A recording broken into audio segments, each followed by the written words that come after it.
Assalamualaikum warahmatullahi wabarakatuh.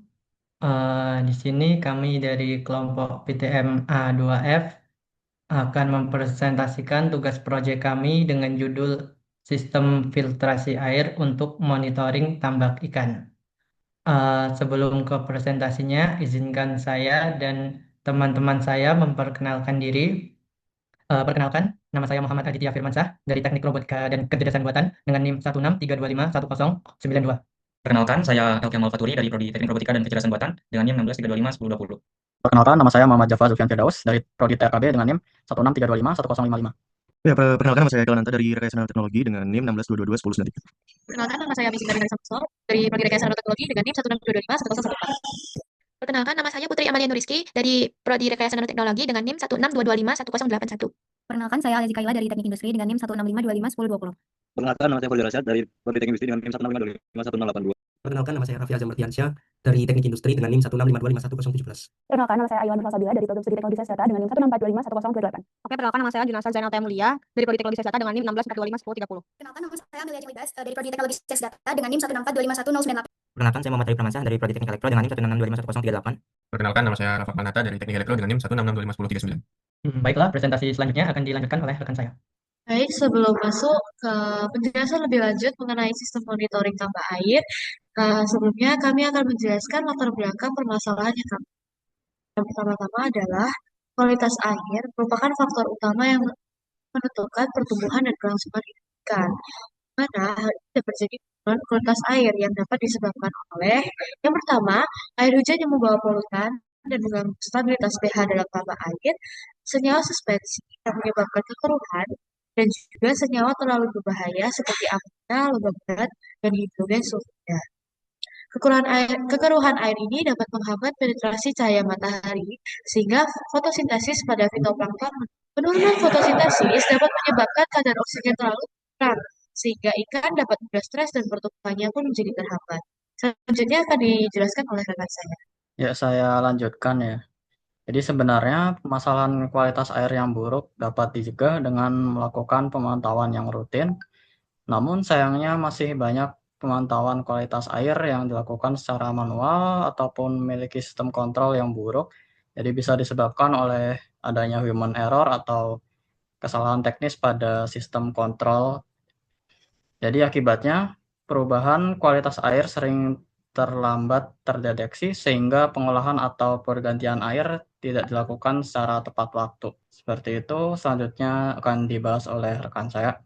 Baik, perkenalkan, ini adalah SISTA atau Sistem Integrasi Tambak Air, yang dimana sistem ini dirancang untuk bekerja secara otomatis, menjaga kondisi air dan mengatur pemberian pakan agar tetap optimal. Sistem ini meminimalisir intervensi manual yang konstan dengan menggunakan microcontroller sebagai otak pusatnya, yang akan menggerakkan perangkat fisik atau aktuator berdasarkan data dari lingkungan sekitar.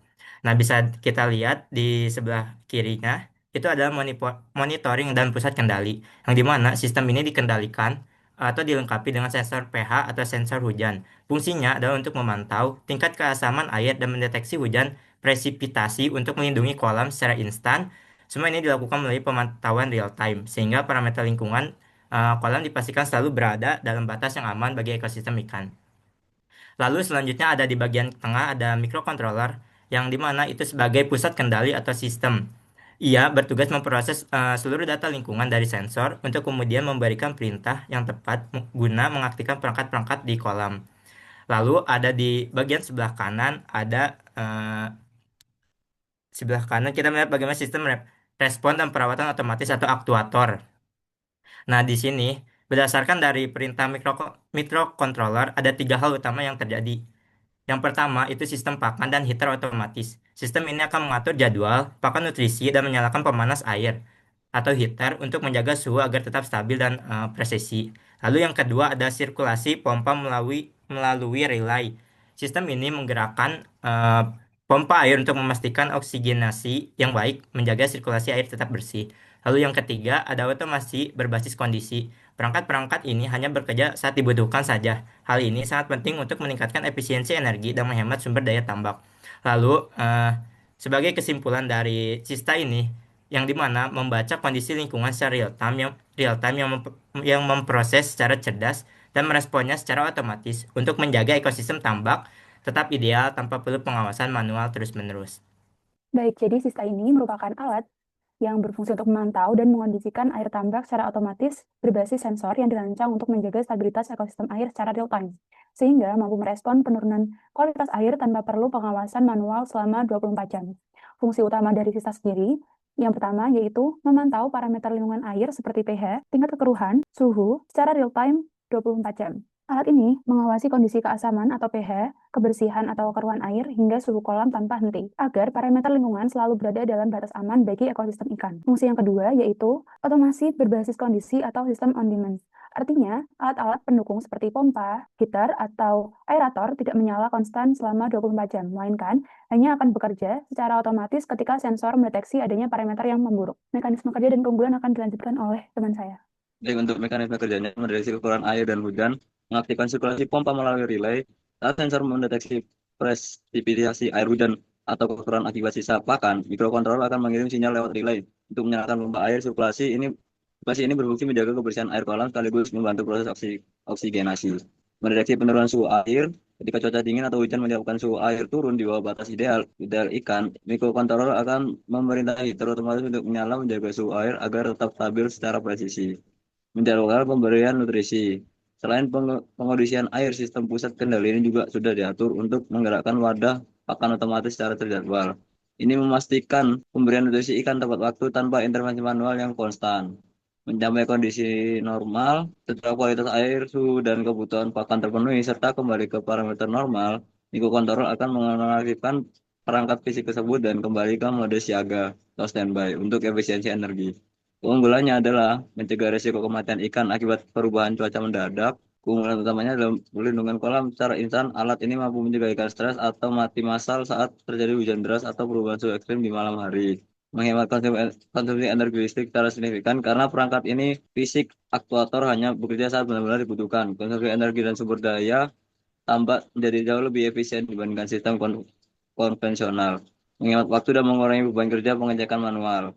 Terakhir, sistem ini memangkas beban kerja operasional petambak pemberian pakan dan pengondisian air sudah diambil alih secara mandiri oleh teknologi pintar ini. Berikutnya akan dilanjutkan oleh rekan saya. Kemudian, terdapat solusi atau peran teknologi sains data dalam Sista ini. Untuk yang pertama sendiri adalah manajemen data sensor.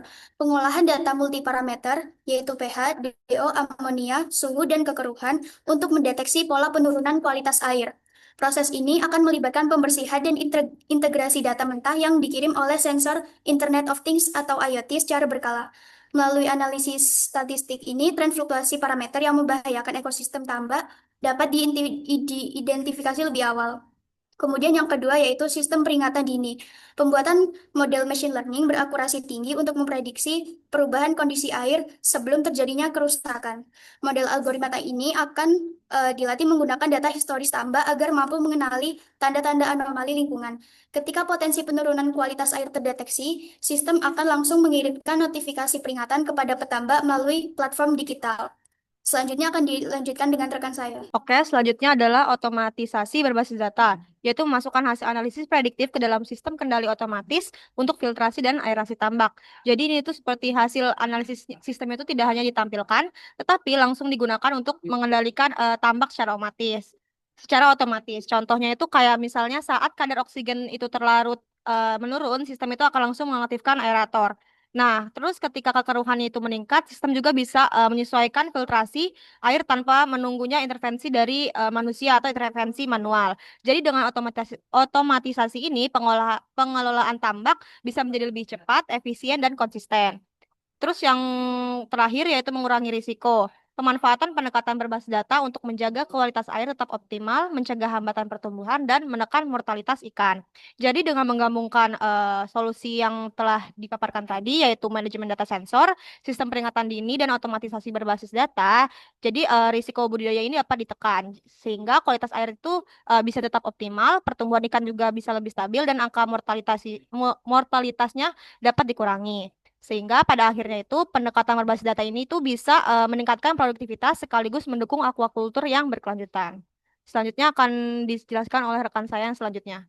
Oke, untuk solusi dari rekayasa nanoteknologi sendiri ada dua, yaitu nanofiltrasi berbasis karbon nanotubes untuk meningkatkan kualitas air tambak, dan juga nanozeolit untuk penurunan kadar amonia pada air tambak. Untuk nanozeolit sendiri, nanozeolit digunakan untuk menyerap amonia. Amonia ini berasal dari sisa pakan dan kotoran ikan, yang jika jumlahnya terlalu banyak akan mengganggu pertumbuhan ikan sampai menyebabkan kematian ikan. Nah, dari ukurannya yang kecil itu, memberikan luas permukaan yang lebih besar, sehingga penyerapan amonia menjadi lebih efektif dibandingkan zeolit yang biasa. Dengan berkurangnya kadar amonia, kualitas air tambak dapat terjaga dan pertumbuhan ikan menjadi lebih optimal. Baik, solusi yang kedua adalah inovasi membran nanofiltrasi berbasis karbon nanotubes atau CNTS untuk mengatasi masalah perairan. Nah, material spesifik yang kami rekayasa untuk membran ini adalah karbon nanotubes atau CNTS karena jaringan silinder karbonnya bisa kita atur kerapatan pori-porinya dengan tingkat kepresisian yang sangat tinggi. Nah, ketika sistem ini diimplementasikan pada sirkulasi tambak, senyawa suspensi dan makromolekul organik akan tersaring secara total.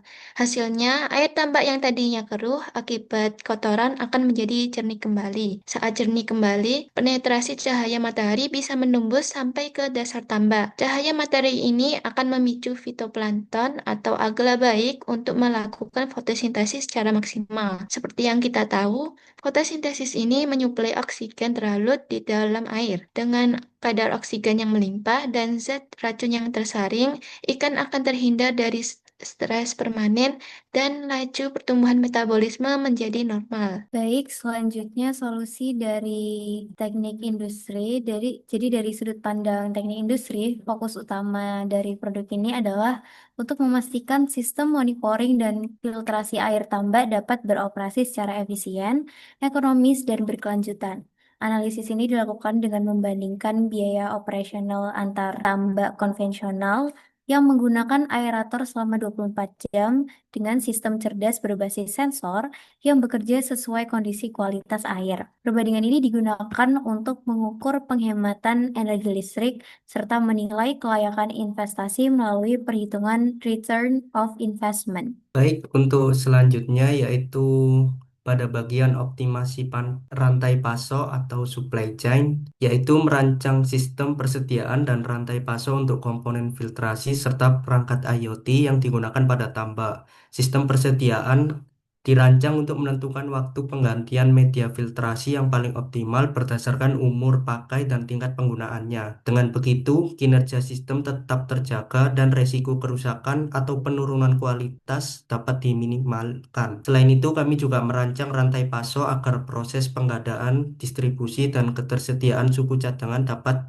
berjalan lebih efisien. Hal ini penting agar petambak, terutama yang berada di daerah pedesaan, dapat memperoleh komponen yang dibutuhkan dengan mudah, cepat, dan biaya yang lebih terjangkau. Baik, untuk dari teknik elektro sendiri, kami memberikan solusi sistem monitoring dan filtrasi air tambak berbasis IoT. Sistem ini adalah sistem pemantauan dan filtrasi air tambak berbasis IoT yang bekerja secara otomatis dan real-time. Terdiri dari 4 lapisan utama. Yang pertama ada sensor pH, kedua ada pemrosesan data, ketiga ada aktuator, dan yang terakhir ada komunikasi. Seluruh sistem ini didukung oleh satu daya redundan yang menggabungkan PLN, panel surya, dan baterai UPS. Jadi solusi dari TRKB adalah untuk microcontrollernya itu menggunakan ESP32 karena ESP32 ini memiliki WiFi bawaan yang memungkinkan monitoring kualitas air itu secara real time dan juga mampu mengolah data sensor dengan cepat serta mendukung otomatisasi sistem filtrasi dan mudah diintegrasikan dengan sensor pH. Dan untuk sensor pH-nya itu menggunakan sensor pH meter modul pH 4502C yang digunakan untuk memantau tingkat kesamaan air secara real time karena